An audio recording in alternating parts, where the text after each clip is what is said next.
Olá pessoal, tudo bem com vocês? Meu nome é João Paulo Macedo e eu ajudo motoristas de todo o Brasil a exercer o seu direito de defesa. Imagine aqui comigo a seguinte situação. Você se envolve em um sinistro de trânsito, que é o nome técnico hoje de acidentes. Alguém aciona a fiscalização, seja lá os agentes de trânsito, guarda municipal, polícia militar, rodoviária, e ao chegarem no local, eles constatam ali que ocorreu uma infração. Será que eles podem lavrar o auto de infração mesmo sem ter presenciado aquela conduta? É isso que você vai aprender ficando comigo até o final desse vídeo.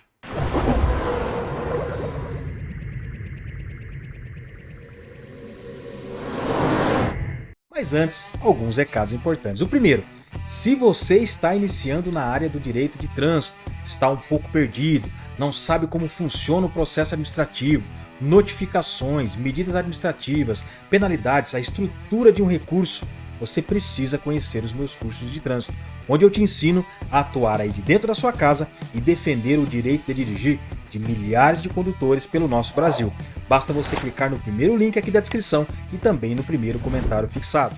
Para você, meu amigo, que é motorista profissional e precisa inserir na sua habilitação os cursos especializados, seja de transporte de escolares, coletivo de passageiros, emergência, carga indivisível, produtos perigosos, eu posso te oferecer esse curso na modalidade EAD, 100% online, seja de formação ou atualização, devidamente homologado pela Secretaria Nacional de Trânsito e com validade em todo o território nacional. Basta você verificar o meu contato aqui na descrição, me chamar e eu te passo maiores informações. Bom, pessoal, é muito comum no dia a dia ocorrer sinistros de trânsito envolvendo aí um veículo, dois ou até mais.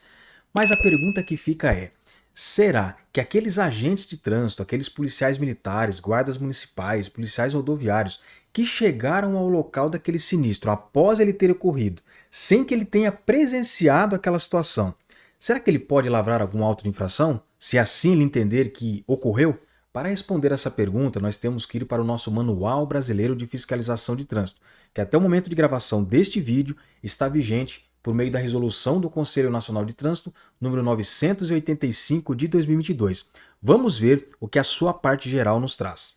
Primeiro é importante trazer essa previsão aqui, que é vedada a lavratura do auto de infração por solicitação de terceiros, excetuando-se o caso em que o órgão ou entidade de trânsito realiza a operação de fiscalização de trânsito, em que um agente de trânsito constate a infração e a informe a outro agente que esteja na operação, devendo tal informação constar do campo observações do AIT. Por que essa informação aqui é importante? Porque não pode, por exemplo, o agente de trânsito chegar no local e um morador, alguém que estava passando pelo local, chegar nele e falar: olha, eu vi esse sinistro acontecendo.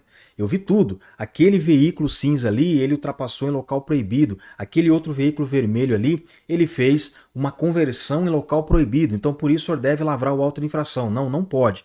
Porque veja que a legislação de trânsito veda essa conduta. Não pode haver a lavratura de auto de infração por solicitação de terceiros, havendo uma única exceção, conforme vocês leram aqui, que é quando numa mesma operação de trânsito, um agente constata e repassa a outro que está na mesma operação para que ele faça o auto de infração. E ainda assim, existe uma condição: ele tem que fazer constar no campo de observações essa situação. Agora, respondendo diretamente à pergunta feita no início desse vídeo, no atendimento de sinistros de trânsito, quando a equipe chega depois que aconteceu, ela pode lavrar auto de infração? Está logo na sequência aqui, veja. No atendimento de sinistro de trânsito, lavrar-se-á o AIT quando houver constatação de infração de trânsito. Então veja que existe uma permissão, mas calma que há condicionantes. Em que o agente da autoridade de trânsito tiver elementos de convicção suficientes que caracterizam a conduta infracional, como por exemplo, condutor não habilitado, ou sob influência de álcool, ou ainda de veículo não licenciado, ou em mau estado de conservação. Todavia, o fato circunstancial terá que se revestir de toda a materialidade relativa à infração efetivamente cometida e não de mera presunção subjetiva do agente. Bom, eu acredito que esse texto aqui ele é mais do que autoexplicativo. Se a equipe dos agentes de trânsito, policiais, enfim, chegaram para atender aquele sinistro e lá eles verificaram que tem elementos suficientes para lavrar o auto de infração, como os exatos exemplos aqui, aquele condutor que não é habilitado, o veículo que não está licenciado, aquele cidadão que apresenta ali sinais de alteração da capacidade psicomotora, um veículo que está em mau estado de conservação, não resta dúvidas, não tem por que ele deixar de lavrar o auto de infração, ainda que ele não tenha presenciado aquele sinistro acontecendo. Mas o mais importante disso aqui é o que está aqui no final, que o fato circunstancial terá que ser revestido de toda a materialidade e não de mera presunção subjetiva do agente. Isso significa que o agente não pode simplesmente chegar no local e deduzir que aquele sinistro aconteceu porque um dos condutores realizou uma manobra em um local proibido, fez uma conversão em local proibido, ele ultrapassou em local proibido, ele estava em alta velocidade. Não pode haver esse tipo de coisa.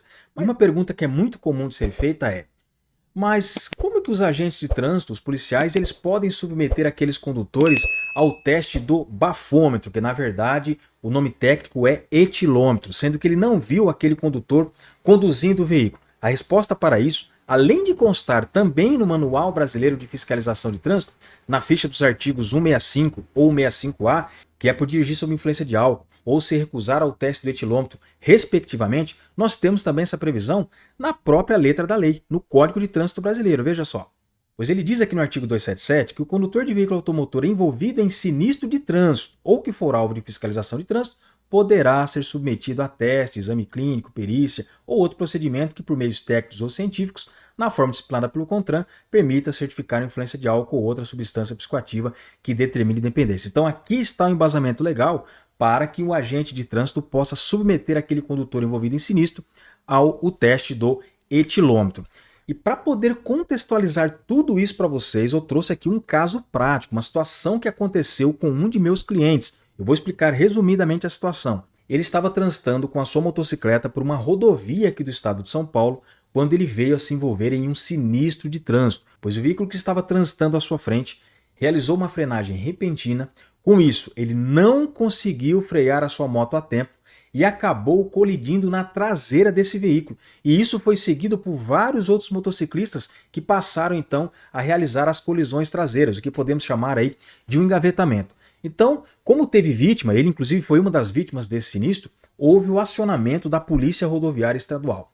Chegando ao local, o policial fez isso aqui, veja. Aqui é um auto de infração do DR, Departamento de Estradas de Rodagem aqui do estado de São Paulo. Preste atenção nesse número do auto de infração aqui, ó. 1DA776669, dígito 1. Aqui é claro que eu suprimi os dados do veículo, os dados também do meu cliente. Veja que aqui o policial rodoviário lavrou um auto de infração pelo enquadramento 58000, que é uma infração do artigo 192 do CTB, por deixar de guardar distância de segurança lateral, frontal entre seu veículo e os demais. Então ele deduziu que esse meu cliente deu causa ao sinistro porque ele não estava obedecendo a distância de segurança entre a motocicleta dele e os veículos que estavam transitando ali à sua frente ou à sua retaguarda. Tanto que ele consignou aqui no campo de observações: deixar de guardar a distância de segurança do veículo à sua frente, condutor envolvido em sinistro de trânsito rodoviário com vítima, talão 11.326, condutor hospitalizado. Pois bem, pessoal, isso aqui gerou, além do auto de infração, também um boletim de ocorrência da Polícia Rodoviária que, resumidamente aqui, está contando aquela história que eu falei para vocês no início, do que realmente aconteceu. E o próprio policial relatou aqui que o condutor não conseguiu frear a tempo de evitar a colisão traseira, o que foi seguido aí por outros condutores que também aconteceu o mesmo. Todos esses condutores foram autuados na mesma ocasião pelo artigo 192. E ele me procurou, contratou o meu trabalho e eu bati exatamente em cima do que eu mostrei para vocês aqui. Que nesse caso aqui, o policial rodoviário estava agindo com mera presunção. Ele não presenciou, ele não viu aquele sinistro, então não tinha por que ele deduzir que o condutor não estava obedecendo a distância de segurança e por isso ter lavrado esse auto de infração. Eu apresentei defesa prévia, apresentei recurso em primeira instância à JARE, mas infelizmente não surtiu efeito. E foi só lá no CETRAN, Conselho Estadual de Trânsito aqui do estado de São Paulo, veja que foi aqui uma situação recente, o julgamento, é que obtive êxito. O resultado foi deferido, ó. Data do resultado, dia 19/12/2023. Nesse caso deferido, aceito, foi anulado esse auto de infração. E diga-se de passagem que esse meu cliente estava na PPD, Permissão para Dirigir, a CNH provisória. Portanto, ele não poderia cometer nenhuma infração de natureza grave, nem gravíssima e nem mais do que uma de natureza média. E esta infração do artigo 192 do CTB, que é por deixar de guardar distância lateral ou frontal, ela é uma infração de natureza grave. Se não tivesse ocorrido a anulação desse auto de infração aí mediante os recursos, ele ficaria impedido de requerer a sua CNH definitiva. Veja só o tamanho do prejuízo que seria causado por conta de uma mera presunção do policial rodoviário. Então, se você estiver nessa situação, se envolveu em sinistro de trânsito, foi lavrado um auto de infração, porém, por mera presunção do agente, saiba que você pode também recorrer utilizando-se dos mesmos argumentos que eu demonstrei aqui nesse vídeo. Bom, então esse foi o vídeo, eu agradeço a você que me assistiu até aqui, eu peço que se você gostou desse conteúdo, que você me ajude. Deixe o seu like, se inscreva aqui no meu canal, ative as notificações porque tem vídeo novo toda semana e eu também te convido a me seguir nas outras redes sociais, que por lá o conteúdo é diário, seja no feed, no story, tudo para poder fazer você entender o nosso querido trânsito de uma forma muito mais fácil. Eu vou ficando por aqui, um grande abraço, até o próximo vídeo e valeu!